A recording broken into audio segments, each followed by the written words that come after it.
Preloaded भजन, मंत्र और अन्य भक्ति गीतों वाला कीपैड फोन कारवा मोबाइल भक्ति।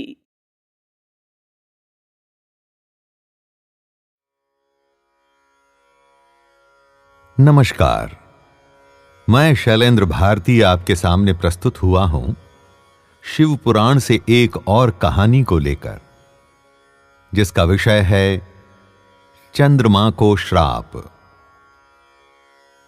हमारे वेद, उपनिषद और पुराण सनातन ज्ञान की ऐसी अनूठी विरासत हैं जो विश्व में और कहीं भी नहीं।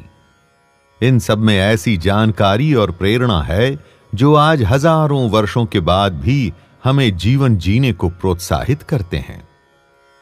पुराणों की इन कहानियों को सुनकर आज के समय में भी आपके साइंटिफिक माइंड के लिए शायद विश्वास कर पाना कठिन हो, पर हमें इन सब में कही हुई बातों को समझना है, इन पौराणिक कहानियों से सीखना है।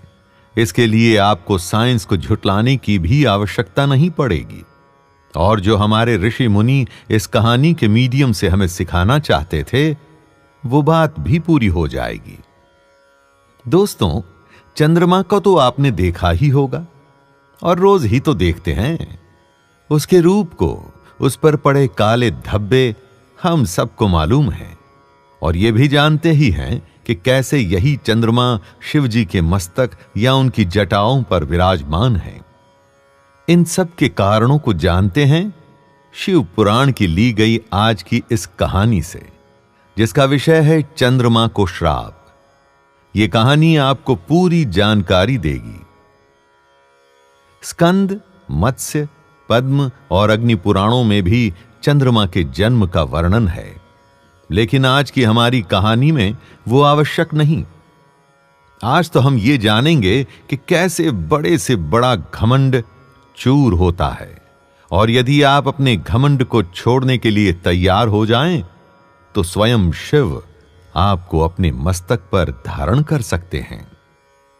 वैसे चंद्रमा को अपने तेज, अपने प्रकाश, अपने रूप और अपनी चमक पर बड़ा अभिमान था। इस रूप के चलते दक्ष प्रजापति ने अपनी 27 कन्याओं का विवाह चंद्रमा से किया था। बात सुन के अविश्वसनीय और आज के जगत के अनुरूप नहीं लगती, परंतु जरा ध्यान दे के आगे सुनिएगा। इन कन्याओं के नाम थे रोहिणी, रेवती, कृतिका, मृगशिरा, आर्द्रा और इत्यादि। ये कन्याएं असल में नक्षत्र हैं। नक्षत्र यानी कि तारों का समूह, कॉन्स्टिलेशंस, और साधारणतः यह चंद्रमा के पथ से जुड़े होते हैं। तो क्या हमारे वैज्ञानिक ऋषि और मुनि हमें एस्ट्रोनॉमी सिखा रहे थे? यह आपकी अपनी समझ पर निर्भर करता है। आइए हम वापस अपनी कहानी पर आते हैं। तो दक्ष प्रजापति ने अपनी 27 कन्याओं का विवाह चंद्रमा से कर दिया। चंद्रमा को अपने रूप और तेज पर तो अभिमान था ही, तो शिव पुराण की हमारी इस कथा के अनुसार चंद्रमा अपनी 27 पत्नियों में से एक के प्रति ज्यादा आकर्षित थे, और इस पत्नी का नाम था रोहिणी। 27 में से यदि आप एक के प्रति अधिक आकर्षण दिखाएंगे तो बट नेचुरल है कि बाकियों से यह बर्दाश्त नहीं होगा। तो बाकी की 26 पत्नियों यानी कि 26 बेटियों ने अपने पिता दक्ष प्रजापति से इसकी शिकायत कर दी। अपनी पुत्रियों की ऐसी हालत जब पिता ने देखी तो वो कैसे सहन करते? दक्ष प्रजापति इस बात को सहन नहीं कर पाए तो क्रोध में आ गए। चंद्रमा अपने अभिमान में मस्त था। उसे इस बात से शायद कोई अंतर नहीं पड़ रहा था, पर आप कोई भी हों, कितने ही बड़े या शक्तिशाली हों, अभिमान तो हर किसी का चूर होता है। यह प्रकृति का नियम है। आप इसे समझने के लिए एक प्रकार से कॉज एंड इफेक्ट भी कह सकते हैं। यदि अभिमान किसी बात का कॉज है तो उसका इफेक्ट भयंकर और खतरनाक होगा। दक्ष ने चंद्रमा के अभिमान को खत्म करने के लिए उसे क्षय रोग का श्राप दे दिया। क्षय रोग यानी कि ट्यूबरक्यूलोसिस, यानी छोटी बीमारी नहीं है, जिसे ये हो जाता है उसकी सारी प्रतिभा, चमक और रूप सब का अंत हो जाता है। चंद्रमा के साथ भी यही हुआ। भीषण श्राप से उसकी शक्ति क्षीण, फीबल होने लगी। चांद की चमक घट गई, घमंड टूट गया। इतना ही नहीं था, धरती की सारी वनस्पतियां भी चांद पर निर्भर करती थीं। यदि चांद पर इतना बुरा असर था तो उस बुरे प्रभाव से वो वनस्पतियां यानी कि वेजिटेशन कैसे बच पाती? सब और त्राहिमाम मच गया, पूरा सिस्टम गड़बड़ा गया। तब चांद को अपनी भूल का अनुभव हुआ और फिर किसी को तो इस बीच में आकर के सब कुछ ठीक तो करना ही था। तब बात आई हमारे जगत के सस्टेनर श्री विष्णु जी के पास। विष्णु जी ने हस्तक्षेप करने का निर्णय लिया। उन्होंने क्रोधित दक्ष को समझाने और बुझाने का जिम्मा उठाया। दक्ष को भी बात समझ में आई कि यदि इस जगत को सुचारू चलाना है तो वापस से सिस्टम को पटरी पर लाना होगा और चांद को श्राप मुक्त करना ही होगा। यह सब सोच के दक्ष का गुस्सा कम हुआ।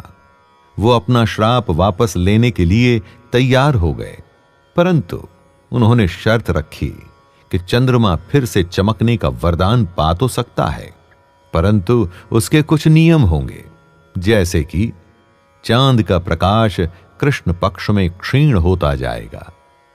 कृष्ण पक्ष यानी कि fortnight between full moon and new moon. उसके बाद अमावस्या पर चांद का प्रकाश पूरी तरह गायब हो जाएगा, लेकिन नेक्स्ट फोर्टनाइट यानी कि शुक्ल पक्ष में चंद्रमा का उद्धार होगा और वो फिर से बढ़ना शुरू होगा और पूर्णमासी को चंद्रमा का तेज पूर्ण रूप में दिखेगा। दोस्तों, इसी कथा का एक और रूप मिलता है कि सब कुछ फिर से ठीक करने के लिए नारद जी ने चंद्रमा को शिव जी की आराधना करने की सलाह दी। महादेव ही चंद्रमा को उसके श्राप से मुक्त कर सकते हैं। चंद्रमा को यह बात समझ में आ गई थी। वो अपना सारा अभिमान और दुख छोड़कर शिव जी की आराधना में लग गया। उसकी आराधना सच्ची थी। घोर तपस्या से भगवान शिव खुश हुए और प्रकट हो गए। उन्होंने चंद्रमा के श्राप को समाप्त कर दिया और इतना ही नहीं, तपस्या के फल के रूप में उन्होंने चांद को अपने मस्तक पर भी धारण कर लिया।